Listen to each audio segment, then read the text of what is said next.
એવી જ રીતે યુસુફભાઈએ તાપી જિલ્લામાં પણ 8 તારીખ આપી છે અને આવતીકાલે આપણે ચીખલીમાં જશું અને ચીખલીને પણ કહેશું કે 8 તારીખે આપણે મીટિંગ 3-4 જગ્યાએ કરવાની છે. બધા તૈયાર?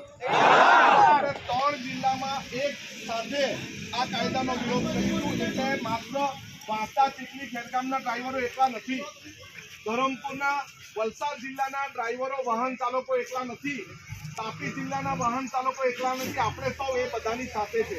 કોને બધા? કોને? કોઈને ડર છે? પોલીસનો ડર છે? સરકારનો ડર છે?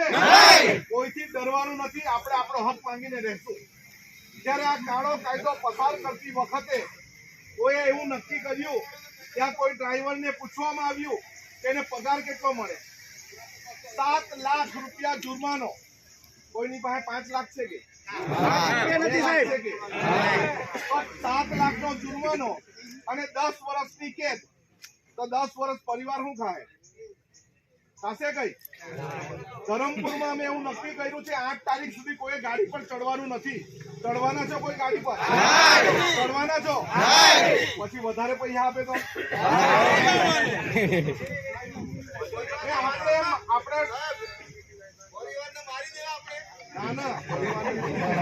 આપણે તમને બી નહીં મરવા દઈએ અમે.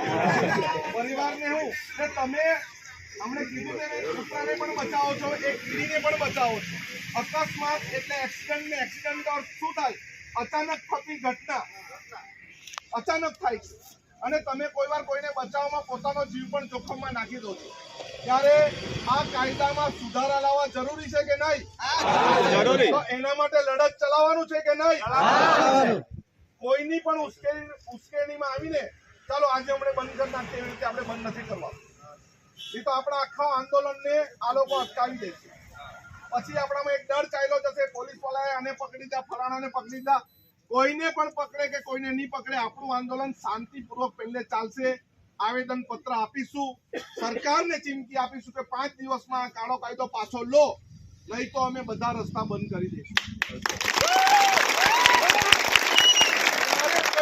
સરકારી તંત્ર આપણને રસ્તા બંધ કરતા રોકે ત્યારે આપણે કહેવાનું અમે આવેદન પત્ર આપ્યું છે, સરકાર નહીં માન્યા એટલે અમારે આ કામ કરવું પડ્યું. અમારે કોઈ પણ કાયદો હાથમાં લેવો નથી, અમારે કોઈ પણ જાતનું જોખમ પણ લેવું નથી અને અમારે 10 વર્ષની સજા પણ નથી જોઈતી અને 7 લાખનો જુર્માનો પણ નથી જોઈતો. એટલે અમે તમારી સાથે છે, પરંતુ જ્યારે આ કાયદામાં સુધારા લાવે, જ્યારે આ કાયદો જે છે એ કાયદો રદ કરવામાં આવે તો અમે તમારી સાથે રહેશું. 12 તાપી નર્મદા રિવર લિંક પ્રોજેક્ટમાં કેટલી રેલી કરી? 15 રેલી કરી. બધી શાંતિપૂર્વક રેલી કરી. છેલ્લે સરકારમાંથી મુખ્યમંત્રીએ સુરત આવીને એમ કહેવું પડ્યું કે અમે આ યોજના રદ કરીએ છીએ, ત્યારે અમે શાંત થઈ. તો આના માટે પણ એ જ કરવું પડશે.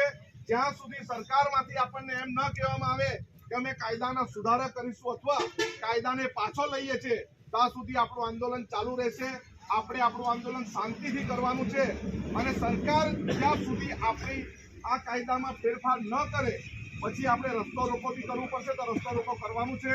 કલ્પેશભાઈ બી આપણી વચ્ચે આવ્યા છે. બીજી જગ્યાએ પણ અમારે વાહન ચાલકોની સાથે મીટિંગ કરવાની છે એટલે અમે જવાના બી છે. એટલે આપણે કલ્પેશભાઈને પણ સાંભળી લઈએ અને આપણને જ્યાં સુધી સૂચના ન મળે ત્યાં સુધી આપણે કોઈ પણ જાતનું એવું કૃત્ય નથી કરવાનું જેના કારણે કોઈને નુકસાન થાય.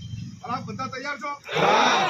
કોઈ પણ ગાડી પર ચડવાનું નથી. માલિકોને પણ કેવું કે અમે તમારી સાથે છે, તમે અમારી સાથે રહો, અમારા આંદોલનમાં તમે પણ સહભાગી બનો. તેમને પણ આપણે આ સાથે રહેવાના છે.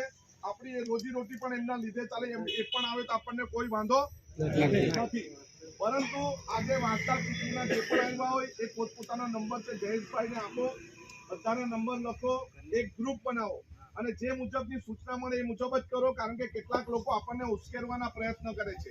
આપણે ઉશ્કેરવાનું નથી.